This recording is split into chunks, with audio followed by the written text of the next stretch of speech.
ঈদের দিনে আপনি সকালবেলা উঠবেন, ফজরের সালাত আদায় করবেন, পরে তাহাজ্জুদ পড়বেন, তাহাজ্জুদ পড়ে ফজর নামাজ পড়বেন, নামাজ পড়ে তেলাওয়াত করবেন। আপনার দিন শুরু হবে কোরআন তেলাওয়াত দিয়ে, আল্লাহর জিকির দিয়ে, ইস্তেগফার দিয়ে। এবার সকাল সকাল গোসল করবেন, সকাল সকাল গোসল করে মিষ্টি মুখ করবেন, খেজুর খাবেন, সেমাই খাবেন ইত্যাদি। নতুন কাপড় পরবেন, আপনার সামর্থ্য অনুযায়ী সেরা কাপড়টা পরবেন, আতর খুশবু ব্যবহার করবেন, সুন্দর করে গোসল করবেন।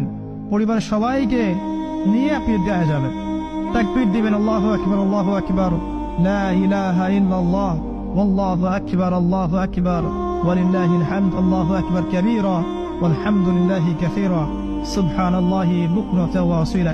তাকবীর দিবেন, ঈদগাহে যাবেন। যারা ফতিহ, যারা ইমাম, তারা নামাজ পড়াবেন। ঈদের খুতবা হবে, ঈদের খুতবায় রমজানের শিক্ষাগুলো আবার স্মরণ করিয়ে দেওয়া হবে।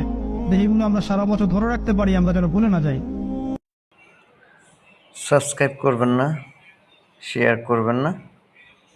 সাবস্ক্রাইব করুন, শেয়ার করুন।